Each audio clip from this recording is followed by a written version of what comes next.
Shalom sahabat yang baik hati, salam sehat selalu bagi kita semuanya. Marilah kita bersatu di dalam doa. Kasih karunia dan damai sejahtera dari Allah Bapa dan dari anaknya Tuhan Yesus Kristus kiranya menyertai kamu sekalian. Amin. Firman Tuhan bagi kita pada hari ini dari 1 Petrus 2 ayat 23.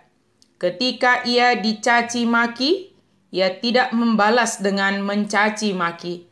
Ketika ia menderita, ia tidak mengancam, tetapi ia menyerahkannya kepada Dia yang menghakimi dengan adil.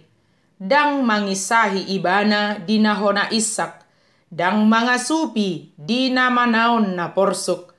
Alai dipasaha do tu panguhum sitigor rohai. Penderitaan Kristus sebagai teladan. Kita mungkin menderita karena berbagai alasan. Ada penderitaan yang merupakan akibat langsung dari dosa kita sendiri. Ada yang terjadi karena kecerobohan kita. Yang lain adalah akibat dari kehidupan di dunia yang berdosa. Petrus menulis tentang penderitaan yang timbul karena berbuat baik. Kristus tidak berbuat dosa, tetapi Dia menderita agar kita dapat dimerdekakan. Penderitaan Yesus merupakan bagian dari rencana Allah dan dimaksudkan untuk menyelamatkan kita. Semua orang yang mengikut Yesus harus siap untuk menderita. Tujuan kita seharusnya adalah untuk menghadapi penderitaan seperti yang dialami Yesus dengan sabar, tenang, dan yakin bahwa Allah yang memegang kendali atas masa depan. Kristus mati karena dosa-dosa kita, menggantikan posisi kita, supaya kita tidak akan menanggung hukuman yang seharusnya kita terima. Ini disebut pendamaian menggantikan orang lain. Petrus mendorong orang Kristen untuk setia dan sabar bahkan ketika diperlakukan tidak adil. Ketika Yesus dihina dan dicaci maki, Ia tidak membalas dengan hinaan dan caci maki. Apakah kita sanggup melakukan ini? Tentunya, jika dari diri kita sendiri, maka kita tidak akan sanggup melakukannya.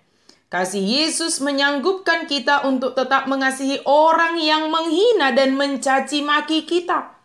Godaan ingin membalaskan hal yang serupa mungkin saja sedang mengintai kita. Sulit bukan berarti tidak bisa. Kita harus berusaha untuk melawan godaan tersebut supaya tidak semakin bertambah hal yang tidak baik.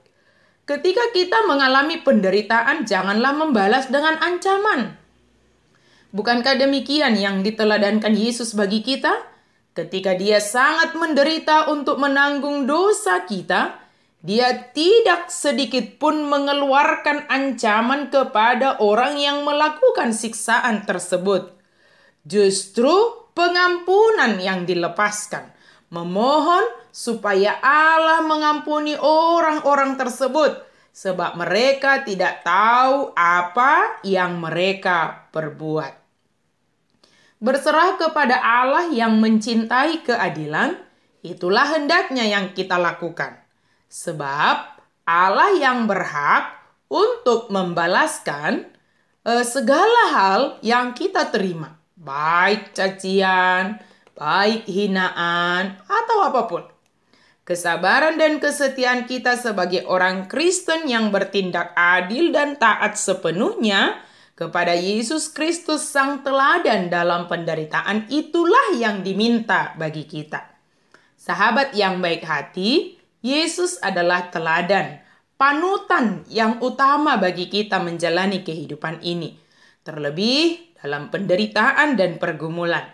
Berserah kepada Allah sumber keadilan dan senantiasa setia dan taat dalam jalan kebenaran yang telah diajarkannya bagi kita.